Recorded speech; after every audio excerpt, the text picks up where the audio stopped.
আমাদের মানববন্ধনের পক্ষ থেকে আন্তরিক অভিনন্দন ও শুভেচ্ছা। আমি আমার বক্তব্যে বলতে চাই, প্রাথমিক শিক্ষা সবার অধিকার, প্রাথমিক শিক্ষা সবার অধিকার, প্রাথমিক শিক্ষা।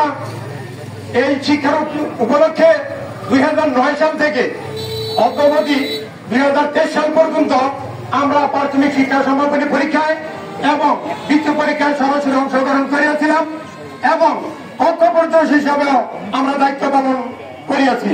কিন্তু এই 2025 সালে হঠাৎ 17 জুলাই আমাদের একটা প্রজ্ঞাপন জারি হয়েছে। এই প্রজ্ঞাপনে বাংলাদেশের কোন কিন্ডারগার্টেনে অংশগ্রহণ করতে পারবে না।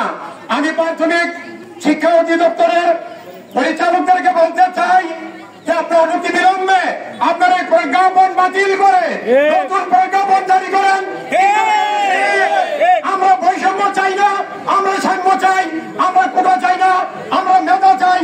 যদি আমাদের এই কিন্ডারগার্টেনের ছাত্ররা বৃত্তি পরীক্ষা না দিতে পারে, আপনাকে আমরা এই মানববন্ধন থেকে বলে যাই, আপনি কিভাবে ক্ষমতায় থাকেন সেটা আপনাকে দেখে দেবো। প্রয়োজন মনে আমরা জেলা করে যাবো, আমরা হাইকোর্টে যাবো, আমরা সুপ্রিম কোর্টে যাবো, আমরা রাজপথ বন্ধ করে দেবো, বন্ধ করে দেবো, আমরা আমাদের অধিকার আদায় করে দেবো। আমার এই সোনার বাংলায় বৈষম্যের ঠাঁই নাই, এই বাংলায় বৈষম্যের ঠাঁই নাই।